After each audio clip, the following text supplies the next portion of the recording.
Badan Nasional Penanggulangan Bencana atau BNPB mengerahkan pesawat Viking untuk melakukan modifikasi cuaca di Sumatera Utara. Kepala BNPB Letjen Suharyanto mengatakan bahwa saat ini pihaknya mendapatkan laporan bahwa Sumatera Utara masih diterpa hujan deras hingga Rabu 26 November. Hal itu membuat pemerintah pusat akhirnya memutuskan membuat modifikasi cuaca untuk wilayah Sumatera Utara. Suharyanto mengatakan pihak BNPB akan mengerahkan helikopter Airbus untuk mengirim bantuan dan tim evakuasi, serta mengirim satu pesawat Viking jenis karapan untuk modifikasi cuaca. Sementara itu dimuat Kompas TV, Kepala Pusat Data Informasi BNPB Abdul Muhari mengungkapkan pihaknya akan memberangkatkan 2 pesawat modifikasi cuaca untuk menindaklanjuti bencana banjir dan longsor yang terjadi di wilayah Sumatera Utara. Abdul mengatakan adanya siklon tropis menyebabkan intensitas hujan sangat tinggi. Ia pun berharap selama 3 hari ke depan, intensitas hujan berkurang setelah mengerahkan pesawat modifikasi cuaca. Diketahui sejumlah kota dan kabupaten di Sumatera Utara diterjang banjir pada Selasa 25 November.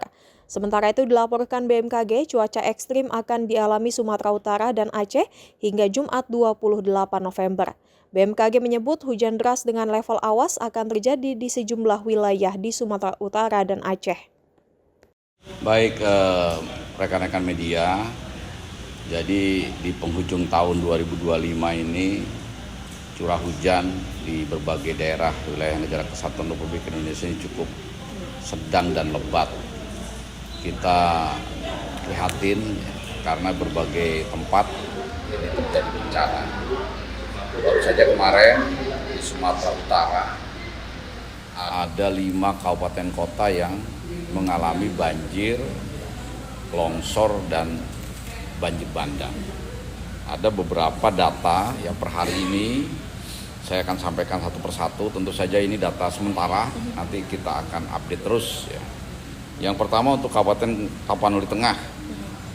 Ini karena hujan 2 hari berturut-turut dan informasinya hari ini juga masih turun hujan.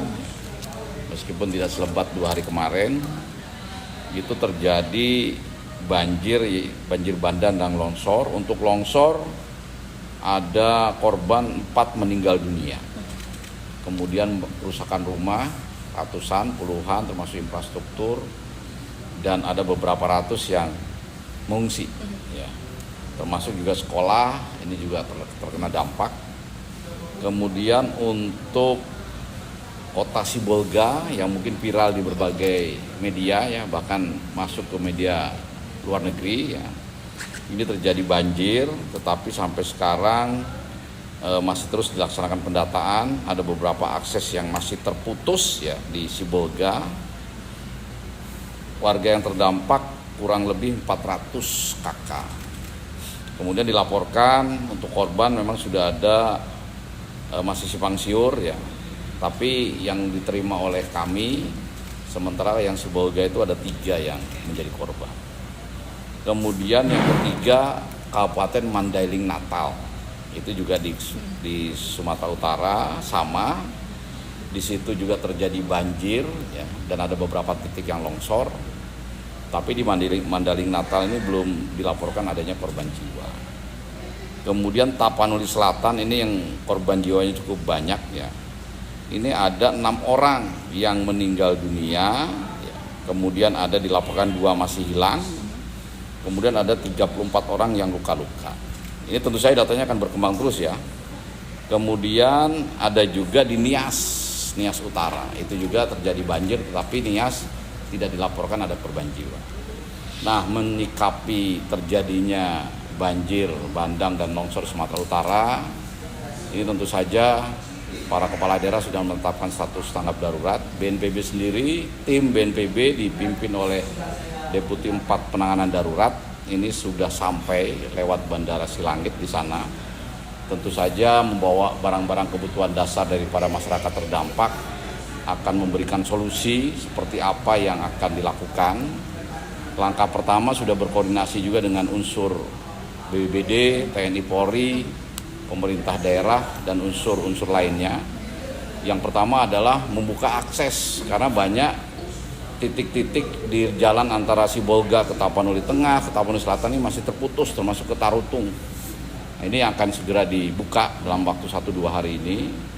Kemudian saya juga akan berangkat besok pagi saya sudah sampai sana. Saya akan menggeser satu pesawat helikopter Airbus yang cukup besar untuk membantu evakuasi, menjaga transportasi, dan juga mengirimkan satu pesawat Vicwing jenis Karavan untuk melaksanakan operasi modifikasi cuaca. Tentu saja segala kebutuhan secara rinci dan detail itu akan kita peroleh setelah sampai di sana. Jadi tolong diberitakan bahwa pemerintah pusat ini hadir. Saya sendiri diperintah oleh Bapak Presiden Prabowo Subianto melalui Sekretaris Kabinet. Beliau juga mulai tadi malam, ya, bahkan sejak kejadian sudah bertanya bagaimana situasi di lapangan. Tadi juga sudah menanyakan lagi perkembangan, tentu saja kita laporkan secara kontinu. Artinya bahwa Presiden pun selalu memonitor terkait dengan keselamatan dan yang harus dibantu oleh pemerintah pusat. Jadi beliau selalu menekankan bahwa keselamatan rakyat itu merupakan hal yang harus dijunjung tinggi. Gitu. Baik Pak, untuk di Tapanuli Tengah sendiri ini kan masih ramai Pak. Apa ada konfirmasi korban yang dilaporkan hilang dan belum ditemukan di luar dari korban yang sudah meninggal dunia? Ya, ini kan masih data sementara ya. Tentu saja ini akan berkembang terus. Memang ini masih situasinya karena masih hujan di sana. Alat komunikasi dan listrik juga belum lancar. Bahkan dilaporkan di Tapanuli Tengah dengan Sibolga itu ada beberapa titik listriknya masih padam. Hubungan juga sulit. Nah, inilah menjadi sasaran kami untuk segera datang ke sana, membuka dulu semua jalur komunikasi, jalur-jalur transportasi supaya bisa kembali pulih seperti semula. Tentu saja dia akan kami update terus setiap hari perkembangan di lapangan. Ini baru informasi awal, informasi sementara. Tapi yakin bahwa negara segera hadir ke tempat bencana. Pak, terakhir Pak, mungkin singkat Pak, ada tentang Sumatera Barat Pak. Nah, memang bukan hanya Sumatera Utara, Sumatera Barat juga terjadi banjir. Ada 3 kabupaten yang sudah melaporkan. Yang pertama adalah di Agam, kemudian di Padang Pariaman, dan di Kota Padang. Nah, di Agam ini ada 1 yang meninggal dunia. Kami pun sudah berangkat ke sana. Jadi sekretaris utama BNPB ya biasanya mungkin di kantor, tapi karena BNPB ya nggak ada alasan, tetap harus berangkat membawa tim. Sekarang sudah sampai di lokasi, sudah melaksanakan rapat koordinasi dengan pemerintah provinsi dan pemerintah kabupaten kota. Tapi dibandingkan dengan Sumatera Utara, memang Sumatera Barat relatif lebih rendah lah akibatnya. Tapi yang menjadi fokus perhatian kita sekarang adalah Sumatera Utara. Baik, Ya. siap. Terima kasih Pak. Oke, terima kasih. Terima kasih. Selamat siang. Lupa subscribe ya.